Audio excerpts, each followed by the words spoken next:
सभी को नमस्कार। आज हम इस बात पर चर्चा करेंगे कि जातक की विदेश यात्रा होगी कि नहीं और होगी तो कब होगी। तो देखिए, हम एक इस पत्रिका विचार कर रहे हैं। अभी का गोचर कुंडली है 24 जून 2025, 3:23 और 18 सेकंड दोपहर का, मतलब 15:23 और 18 सेकंड है। और इंदौर का प्रश्न है। प्रश्न कुंडली हो या लग्न कुंडली हो, कोई भी कुंडली हो, केबी के नियम सभी में समान लगते हैं। इसलिए इसलिए हम इस प्रश्न कुंडली को लेकर के विचार कर रहे हैं। तो नियम क्या बोलता है कि यदि किसी ने बोला कि क्या मेरी विदेश यात्रा होगी, तो हमें यह ध्यान रखना है कि सबसे पहले यह देखना कि वास्तव में उसके भाग्य में विदेश यात्रा है कि नहीं है। ठीक है ना। तो इस पे हम बात करने के लिए देखते हैं। तो सबसे पहले 12वें भाव का संबंध, नियम क्या बोलता है कि 12वें भाव का संबंध तीसरे भाव से होना चाहिए। 12वां भाव जो हो गया है विदेश यात्रा का हो गया है। और तीसरा भाव जो है वह जातक की छोटी यात्रा या जातक की यात्रा से संबंधित है और घर छोड़ने से संबंधित है। तो जब तक ऐसा योग नहीं होगा तब तक कोई होगा नहीं कि विदेश यात्रा होगी। अब देखिए,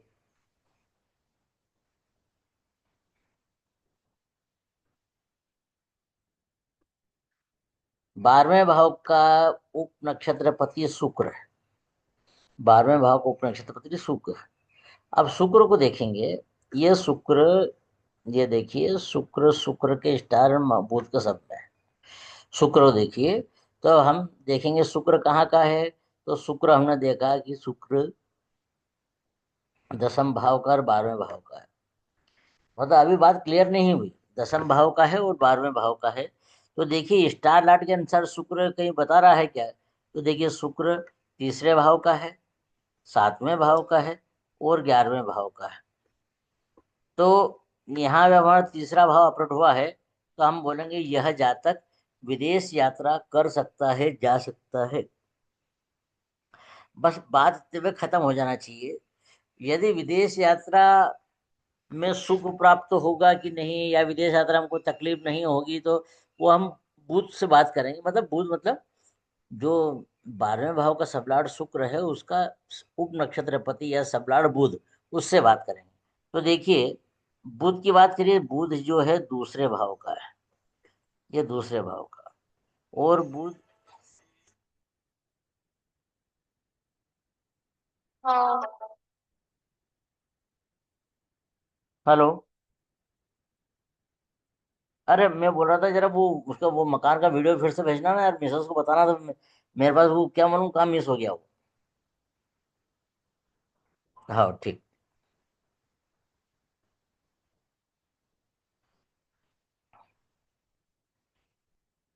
तो क्या हो गया, ये बुध जो दूसरे भाव का है, बुध चौथे भाव का है, और बुध और कहीं का नहीं है। तो हम क्या बोलेंगे, पहले यहाँ पे लिखते हैं कि 12वें भाव का संबंध।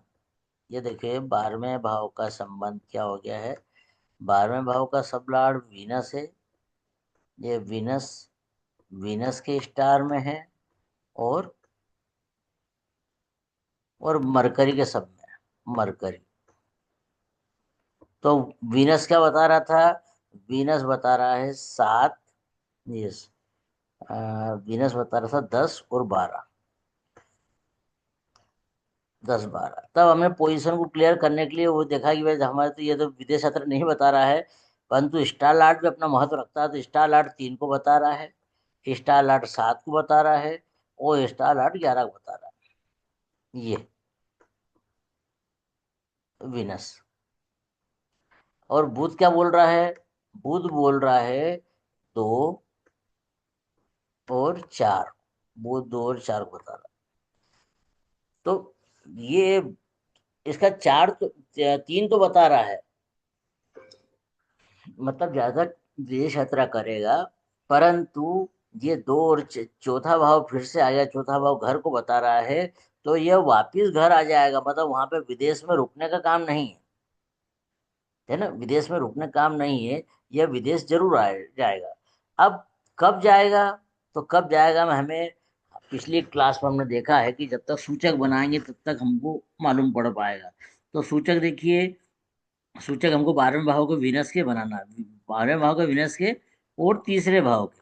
तो वीनस का सूचक कैसे बनेंगे, ये देखिए, ये वीनस को देखिए, इसमें ढूंढिए यहाँ पे स्टार लाट सब लाट की लाइन देखिए, और ये स्टार लाट की लाइन देखिए। तो वीनस देखिए यहाँ दिख रहा है, वीनस, वीनस यहाँ दिख रहा है, यहाँ दिख रहा, मतलब इसको देखिए राहु बता रहा है।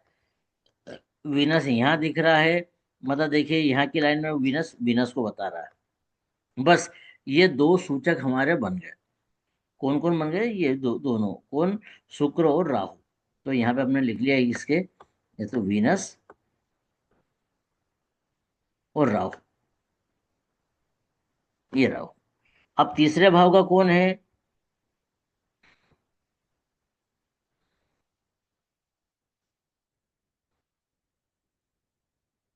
तीसरे भाव का है राहु। अब इस राहु को देखिए, राहु यहाँ पे यहाँ दिख रहा है, राहु यहाँ पे दिखाई दे रहा है, राहु यहाँ पे दिखाई दे रहा है, राहु यहाँ पे दिखाई दे रहा है, राहु जो है सप्तम लॉर्ड में यहाँ पे दिखाई दे रहा है, सप्तम लॉर्ड में यहाँ पे दिखाई दे रहा है। हमने इसमें सप्तम लॉर्ड क्यों लिया, राहु और केतु की इसमें सप्तम लॉर्ड इसलिए लिया है कि जो धीमी गति का ग्रह रहते हैं वो अपनी इन्वॉल्वमेंट या रिजल्ट अपने को उस सप्तम लॉर्ड में दिखाते हैं, इसलिए सिर्फ धीमी गति का हमने लिया है। तो कौन कौन हो गया है, सूर्य, चंद्रमा, बुध, गुरु, राहु और केतु, ये इतने घर ग्रह बन गए हैं। तो मरकरी, मरकरी, मून, ये सॉरी, मरकरी, चलो मरकरी, मून, सन,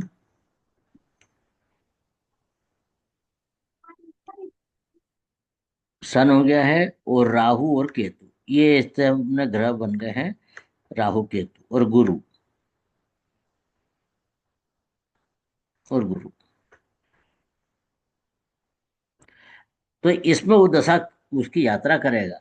अब देखिए हमारा नियम क्या है कि सूचकों की दशा में घटना घटती है।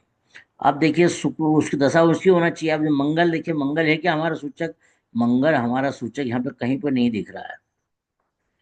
इसका मतलब हम बोलेंगे कि मंगल 2031 तक जातक की यात्रा, विदेश यात्रा नहीं हो सकती है।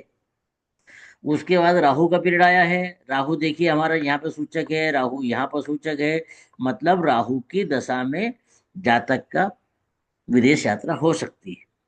अब उसमें भी कब, क्योंकि राहु तो 18 साल का पीरियड है उसका, तो उसमें कब होगी, तो हम इसका देखेंगे कि राहु में राहु का पीरियड रहेगा 2034 तक।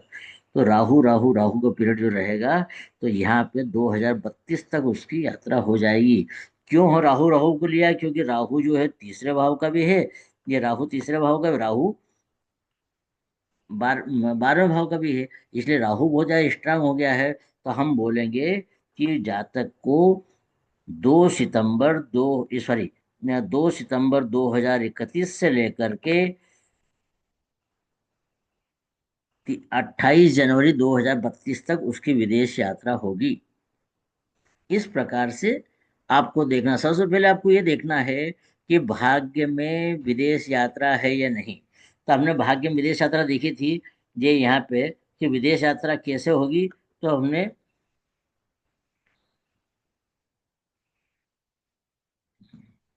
विदेश यात्रा देखी थी हमने वहां पे कि विदेश यात्रा कैसे होगी। तो हमने पहले ये देखा था कि 12वें भाव का संबंध तीसरे भाव से है क्या। 12वां भाव विदेश यात्रा बता रहा है, लंबी दूरी की यात्रा बता रहा है, तीसरा भाव घर छोड़ने को और यात्रा को बता रहा है। तो जब तक 12वें भाव का संबंध तीसरे भाव से नहीं होगा तब तक हम यह कहेंगे कि जातक का विदेश यात्रा संभव नहीं है। परंतु जैसे ही यह वो वहां पे होता है, वैसे ही हम बात करेंगे कि जातक की विदेश यात्रा हो जाएगी। अब फिर हमने कब होगी, तो कब होगी, हमने वही जो पुराना नियम है या कृष्णमूर्ति भास्कर पद्धति का जो नियम है कि 12वें भाव और तीसरे भाव के सूचक बनाना पड़ता है, सूचक ही मेन रहते हैं। तो सूचक बनाने में क्या करा हमने कि दोनों के सबलाड जो थे, दोनों के सबलाड कौन कौन था, 12वें भाव का शुक्र था और तीसरे भाव का राहु था। इन दोनों के हमने सूचक बनाए। तो सूचक बना करके जो निकले थे उसके हिसाब से हमने बताया कि जातक की राहु के पीरियड में, राहु की दशा, राहु के अंतर दशा, राहु की प्रथम दशा में उसकी विदेश यात्रा हो जाएगी।